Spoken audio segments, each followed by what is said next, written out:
Good morning and welcome to the Monday Morning Marketing Podcast. I'm Esther. And I'm Melanie. And today we're joined by Ian Anderson Gray, founder of the Confident Live Marketing Podcast. And we're talking about, funnily enough, going live confidently. Welcome, Ian. Oh, it's great to be here. Thank you so much for inviting me on your show. Well, we thought it only fair. We've listened to yours. Yeah. So I'm sure everybody has lots of questions always about going live and what to do and what tech and stuff. But we're going to start before that. We're going to start with getting the mindset right. Because would you say, Ian, that's one of the things that a lot of people struggle with? It is. It's interesting because a lot of people, the biggest questions I get asked, or the most frequent questions I get asked, is about tech. But that's because a lot of people are trying to forget about the elephant in the room, which is they're really scared about going live. So they kind of try and sort everything else out, and they get everything sorted. And then they realize, oh, I actually have to go live now. It's like really scary. So you're right. That is the big one. Yeah, I mean, I suffer from that. Melanie doesn't. Melanie is a little misconfident and just hit the button and off you go. But I don't. She has to twist my arm and literally just go, oh, by the way, this is recording or we're live right now, and surprise me into it. So what would be some of your top tips for people like myself and like our audience? Well, I think part of it is about learning to know yourself. So a lot of people who struggle with this tend to be overthinkers, or maybe you're a procrastinator or a perfectionist, or you suffer from imposter syndrome. And I basically I used to suffer from all of those things. I like to call myself a recovering perfectionist. And I love it. Interestingly, live video has helped me conquer part of that, because the great thing about live video, this is also the worst thing, but it's also the best thing, is that it is live and it's never going to be perfect. So whereas in the past, I was a huge procrastinator because I was trying to get everything perfect with my blog posts and my videos. When you go live, yes, you have to prepare everything. But once you press that go live button, you're live and you are going to make mistakes. You're going to stumble over your words and things like that. So the first thing that I say to people is, don't worry about those things. In fact, embrace the mistakes. Laugh at yourself. If you stumble over your words, make fun of yourself and lean into your flaws, because it's those little bits, I'm going to use a big word now, idiosyncrasies. Wow, that's a big word. About you. I know. It's too early on a Monday morning for words like that, Ian. Come on. I don't know. That doesn't normally happen, so don't get too excited. But those idiosyncrasies, I can't say the word now, but all those little different things about yourself are the bits that people find attractive. So first of all, lean into your flaws. But the second thing is, I think will really help here is to know why you're doing it. If you're going live because you feel you should and you feel you have to go live, that's not really a good enough excuse. And that's going to cause some problems for yourself later down the line. So I recommend that people create a planning document. And in that plan, you put all the reasons why you're going to be going live and who your audience is. And in those moments when you're not sure whether you should be going live, you're feeling scared, you'll look at that document and it will remind you why you're going live. And there are loads of things that you can do in preparation for that moment, which I can go through. Is it helpful if I go through some of the stages that you can go through to get to that point? Yes, yeah, definitely. Yeah. So the first thing is, before you even go live, is to maybe play around with Instagram stories or Facebook stories. I mean, stories are everywhere now. LinkedIn stories, Twitter stories. And the great thing about the story format is they're not live, but they only last for 15 or 30 seconds. And you can do these every day. You can get in front of the camera, share a little bit about your life, about your business or whatever it is you're talking about. And you're going to do that every single day. You're going to be consistent. So it's teaching you to get comfortable and more consistent in front of the camera. But the other thing is, what's the worst thing that's going to happen? Because they only last for 24 hours. So it's a great way to get that confidence going. Number two is to get your phone, go to Facebook, and go to your personal profile and click the go live button, there is an option to change the privacy settings to only me. So go live, make all the mistakes you want, because it doesn't matter. The only person that's going to see that is you in the future. So that's the second thing. And when you do that, then watch it back, ideally with somebody else, and be constructive with your criticism. So the first three things you need to say are positive, and the next three things are what can you do to improve. And then the next stage, so that those are the first two. The third thing is to join a live video challenge. So come together with some other people who want to go live, join a Facebook group together, and commit to each other that you're going to go live in that group every single day for the next 7 days.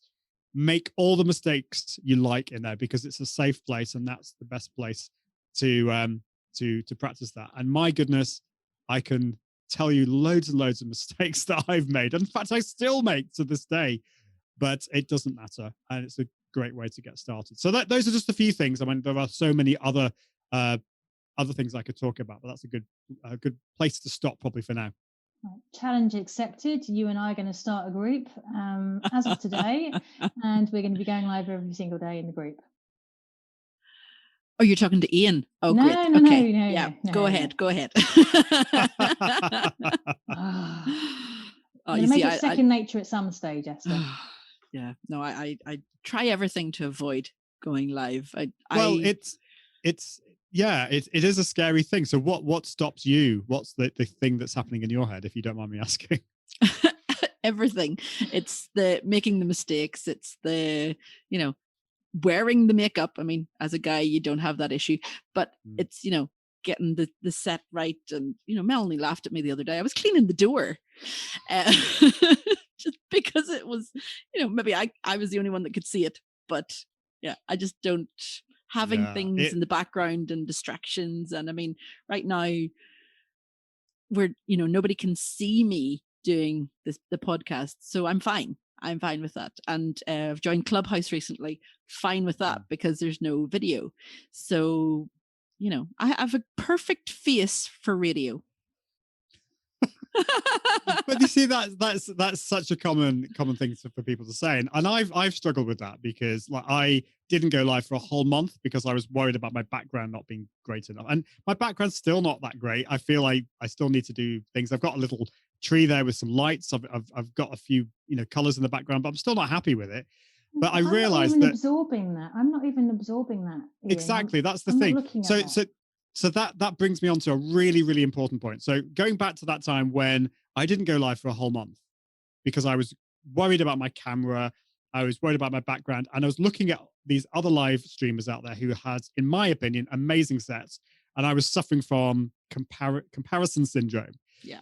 Whereas my audience were out there thinking, why isn't Ian going live? And I had all this knowledge in my head, all this value that I wasn't sharing with my audience. You could argue that I was being selfish.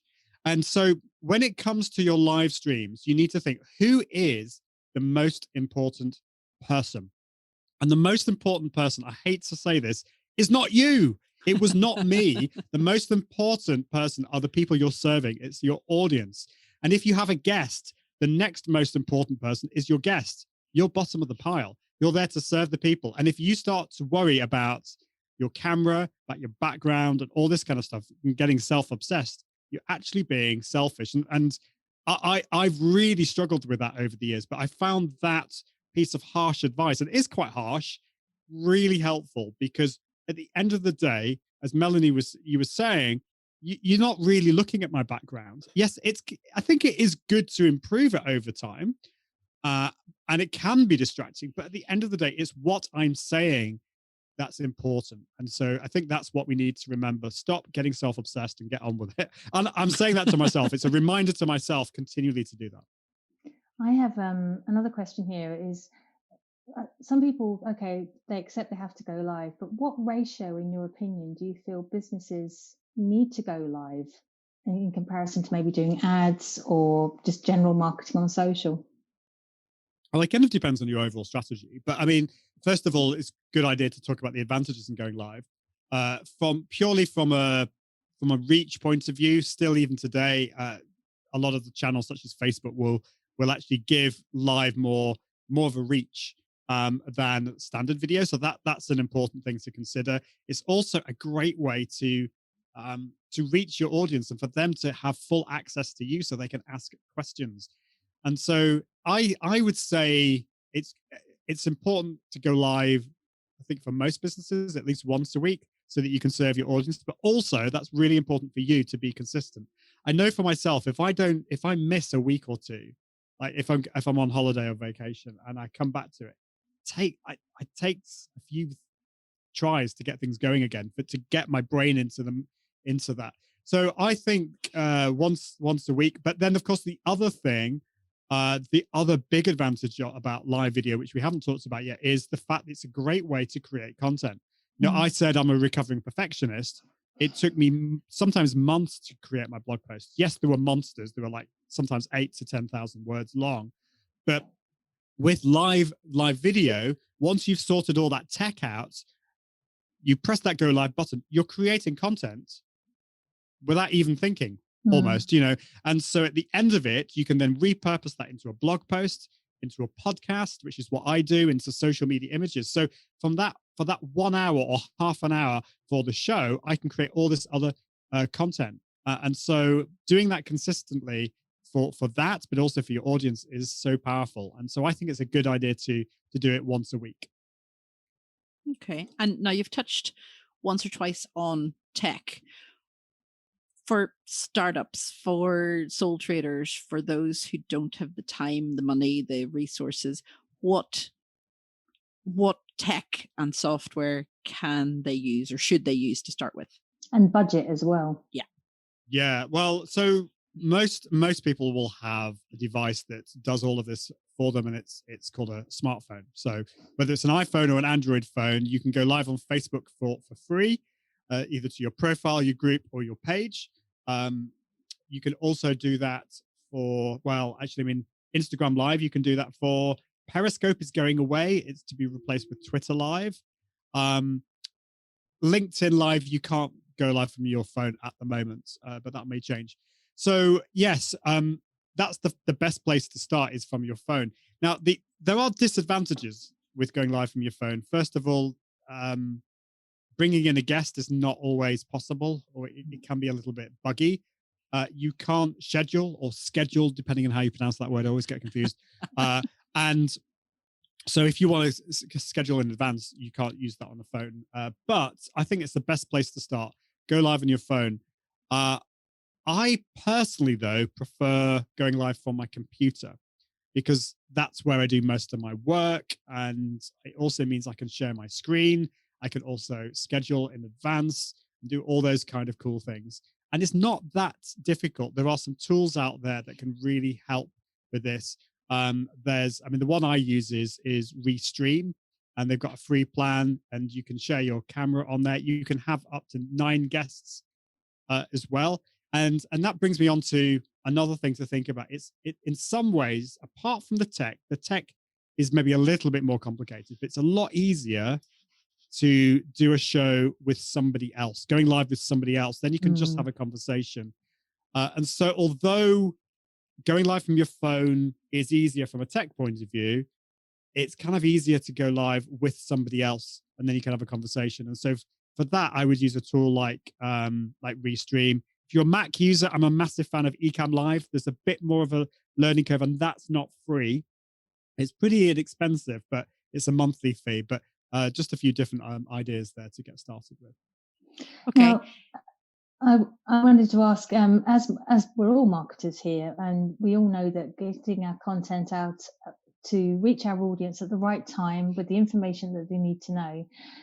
You mentioned Restream and Ecamm. They have the capability, as does StreamYard and a few others, to go live to several platforms at the same time. So why is it okay to send out live video feeds to different platforms at the same time, when it's not right to send out similar content to different platforms at the same time? That's a really good question. I kind of wish more people asked that. So you're talking about the whole idea of it's either called multi-streaming or multicasting. And this is the ability to broadcast live to Facebook, YouTube, LinkedIn, Twitch, whatever you want, all at the same time.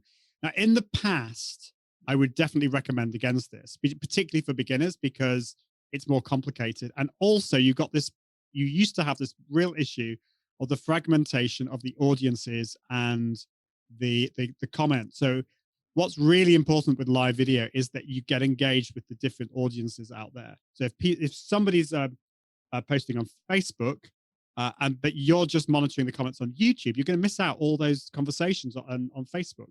So I think now you've got tools like Restream or StreamYard or Ecamm Live that actually show you all the comments from all those different platforms. You can engage with all those different people really, really well. But you raise a great point, which is they are still different audiences. And so you need to think, it really depends on each live show that you do, live video that you do. Does it make sense for me to broadcast to all of those at the same time? Because those audiences might be very different. So don't just broadcast to all those different channels just because you can. You need to think about, is it worth me doing this? For me, it is. For my regular live show, I want to go live in all those different places. And for me, some people prefer to hang out on LinkedIn. So they want to watch my show on LinkedIn. Some of them prefer YouTube. So they watch it on YouTube. So I get quite a mix on all those different channels. It makes sense. But for some of the other live videos that I do, for example, I'm doing one later today, it makes much more sense for me just to broadcast to one channel. And in today's case, I'm just broadcasting to Facebook. So I think you need to do it on a case-by-case basis. I don't know whether that has answered your question. Has it? It's suitable for some people and not suitable for everybody. You just need to be a case-by-case basis by the sounds of it. Yes. And you can also repurpose then. I mean, if you go live on Facebook, you can get the link and add it to your YouTube after editing or whatever, and repurpose and send it to the other places, the other platforms on a different day at a different time. You can definitely do that. And one other thing just to say is, so you've also got your different audiences for your live video. So you've actually got the first people that will join your live video are actually from the future. And no, I haven't gone completely mad. These are your replay audiences. So these are the people that will be watching in the future. Then you've got your live audience as well to think about. And of course, if you're repurposing into, say, a podcast, you've got to think about those people as well. Yeah. So the way I format my shows in a particular way, I have like my live element or my pre-show element at the beginning, where I'm kind of focusing on my live audience first. And that kind of content is a bit more informal. It's not going to be that exciting for my replay. But then I start the main content of the show that's going to be really interesting for my replay audience. Once I've finished the broadcast, I will then go into either Facebook, YouTube, or LinkedIn, and you can trim the video and you can cut out that first section so that the video is much better for your replay audience. Okay. There's just so much to think about, and again, that can what do you call it? Like play on your mind and go, oh, but did I say that? And did I say that? Do you use a script? Do you read from cards? Do you stick Post-it notes everywhere? Yeah. So I have what's called I call have a run of show. I've got it on teleprompter, but I don't have a script. You don't have to have a teleprompter. You can just have notes next to you. But I do it. Teleprompter.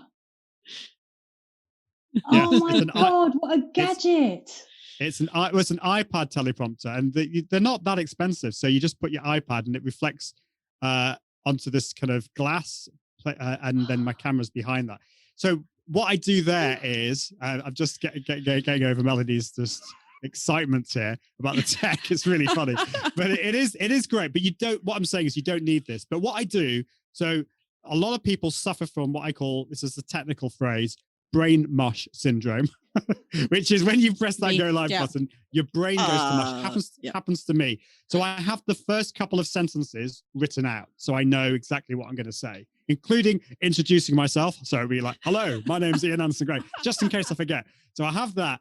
And then for the rest of the show, it's just bullet points, just to remind me. I don't recommend scripting it because then you'll sound like a robot, and that wouldn't be good. So just reminders. And then I will also put the last segment, because believe it or not, sometimes I will forget my tagline, or how I end my show, which is something like, I encourage you to level up your impact, authority, and profits through the power of confident live video. And sometimes my mind's gone blank, so I've had to put that up on the screen as well.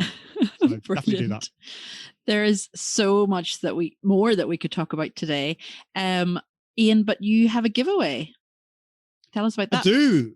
Yeah, it's really exciting. So I'm coming up to my 100th episode, which I can't quite believe, of my live show and podcast. And I'm giving away over $15,000 worth of either gear and tools. And it's all to do with live streaming. So it's kind of like the dream live video toolkit in a way. And if you go to confident.live/giveaway, that's confident.live/giveaway, you can find out how to enter into that. It's free to enter.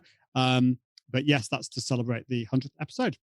And that's available until when? I was afraid you were going to ask me that question, because I can't actually remember. It's like the end of January. It's something like 23rd of January, something like that. Okay, so that's 2021 in case you're listening in the future. Yes, 2021. Okay, well, that's been great. Melanie, any further questions from you or any comments? I think Melanie's jaw's still on the floor with the tech I'm and the... still getting over that teleprompter. Oh my word. But no, quite seriously, very, very valuable information you've given us today. I expect to see a lot of our listeners now going live and tagging us. Make sure you tag us on social to let us know. And also please tag Ian as well. What is your Twitter handle, first of all, Ian? It always confuses people. It's iag.me, and I'll spell that IAGDOTME. So the dot is actually spelled out. Felt like a good idea at the time. It's my website address, but it's got DOT in the middle. So there we go. And we're going to go. We're going to use your tips as well to go live as well. I'm making us accountable here. Yes, eventually. Eventually. It's going to happen. It's going to happen. It's inevitable. It is. The inevitability of inevitability. I really should just give in at this point. Thanks very much for joining us today, Ian. Thanks very much, everyone who's listening. And we'll be back next week with more Monday Morning Marketing. Bye-bye.